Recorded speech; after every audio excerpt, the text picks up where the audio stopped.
Tepat 3 bulan lalu di Desember 2024 gue nyobain HP ini. Dan sekarang adalah saat yang tepat buat gue ceritain experience pakai HP ini sebagai daily driver. So ini dia iQOO 12.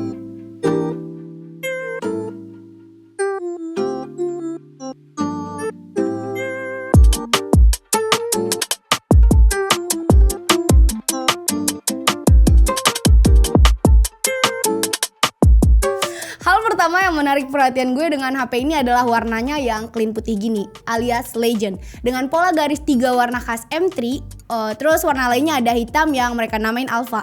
Cover bagian belakangnya sendiri pakai kaca yang feelingnya berasa cukup licin kalau nggak dipakein casing. Keren sih menurut gue kalau nggak dipakein casing gini, tapi kalaupun nggak pakai, jujur gue khawatir sama bodinya yang bisa dengan mudah lecet, cuman gara-gara benda kecil ini. Ngeselin sih, jadi ya mau nggak mau harus pakai casing. Dan kalau kita lihat bentuk kamera HP ini berbeda sama smartphone lain. Bikin HP ini kayak punya ciri khas aja gitu, make difference. Wih, udah kayak sales nih pamer tagline gue. Dalam frame kameranya sendiri terdapat 3 sensor kamera yang berbeda. Nih kalian bisa lihat. Ada yang 50 megapiksel main kamera, 50 megapiksel ultrawide kamera, sama 64 megapiksel telephoto kamera dengan 3 kali optical zoom. Dan konfigurasi kamera ini udah cocok lah untuk disandingkan dengan embel-embel flagship harusnya. Upgrade juga sih hitungannya dibanding iQOO 11. Kualitas foto yang ditangkap kamera utamanya dalam kondisi daylight atau outdoor surprisingly bagus. Warnanya akurat, detailnya cukup oke, serta white balance-nya pas lah. Dan dynamic range-nya juga cakep. Dan saat kita ambil foto, lihat di bagian tengah atas ini. Terdapat 3 pilihan mode warna utama, vivid, tekstur, dan natural. Jujur li, mode vivid adalah mode favorit gue. Di sini warna foto terlihat lebih keluar dan lebih pop up aja gitu, terutama untuk warna merah, hijau, biru. RGB. Untuk foto indoor pun walau nggak sebagus saat outdoor, kualitasnya masih terlihat bagus kok. Noise-nya gimana? Aman. Foto indoor gini meskipun agak gelap, noise-nya masih di rentang aman menurut gue. Atau nggak berasa bahkan. Oh ya, ingat, kamera iQOO 12 ini di branding sebagai kamera astrografi, yang artinya buat foto-foto bintang. Foto low light, kalau kualitasnya kurang ajib ya aneh. Kalian bisa lihat di sini hasil foto low light-nya ya. Sementara buat telefoto kameranya, karena dia punya 3 times optical zoom, artinya kamera jenis ini dirancang untuk bikin foto-foto potret. Hasilnya menurut gue cukup rapih. Berkat resolusinya juga yang cukup besar ya, 64 megapiksel. Dipakai buat foto 10 kali zoom juga masih kepake kok hasilnya, meskipun cuman sekedar digital zoom doang. Ya buat konser-konser masih bisa lah dicoba HP ini. Kalau ultrawide-nya sendiri menurut gue cukup bagus. Udah oke lah dipakai kamera Gen Z 0,5 gitu.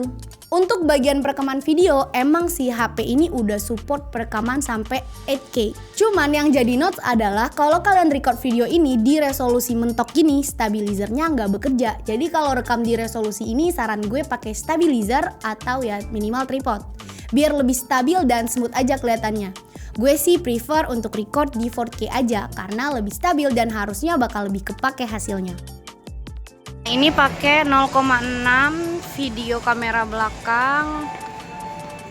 Kita mau bayar, kita ganti ke 1. Nih, gue mau syutingin makanannya dulu. Oh, iklan, lu bayar. Gue mau ganti ke 2. Ini 2 dalam ruangan, ini 3. Kalau hasil selfie-nya gimana? AI generated banget, bikin mulus muka gue sih, tapi kelihatan banget hasil efek beauty-beauty-nya. Padahal di mode beauty terendah loh, lihat aja.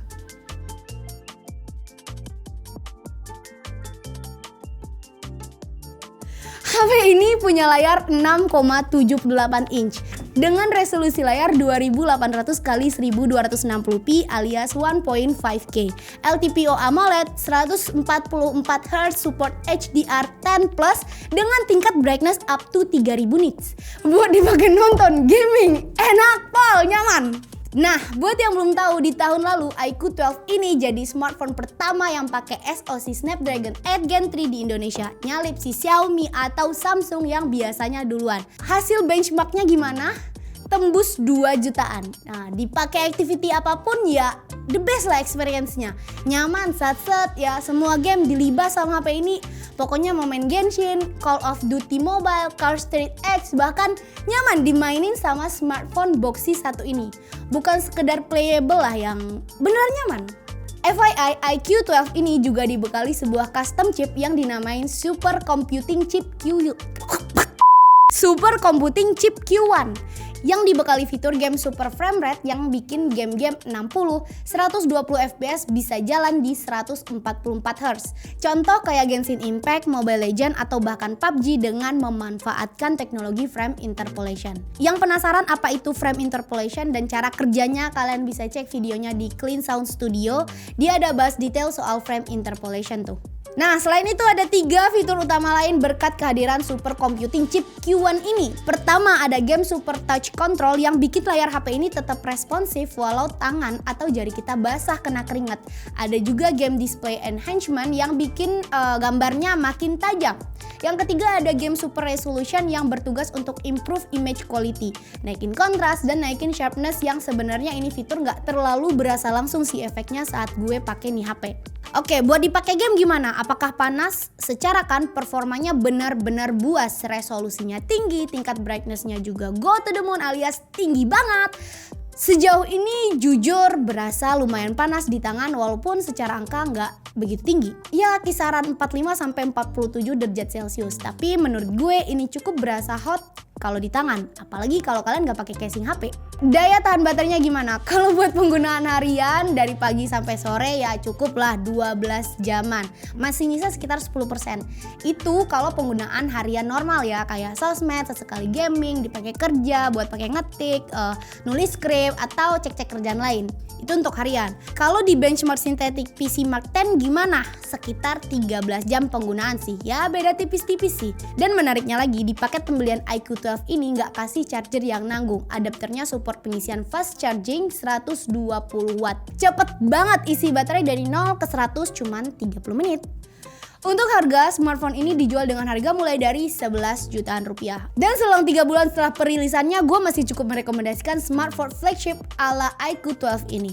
Kenapa? Pertama karena secara spesifikasi dia nggak nanggung. Snapdragon 8 Gen 3 didukung RAM 16 LPDDR5X storage 512 UFS 4.0 yang ngebut, plus layar juga AMOLED, resolusi tinggi, bikin HP ini terasa sempurna di harga 11 jutaan.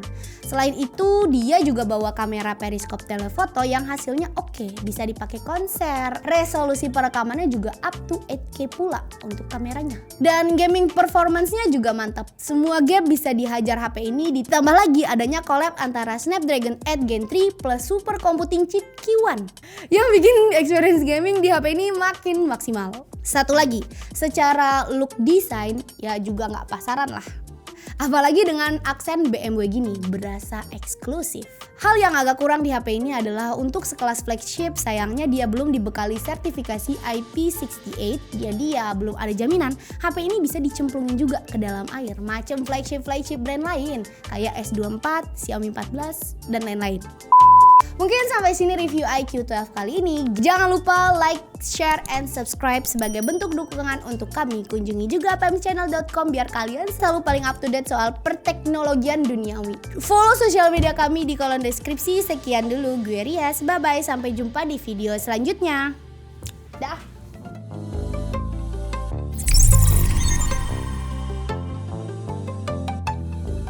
Bebeh gitu ya? Gue gak bisa lagi begitu. Bah, gitu.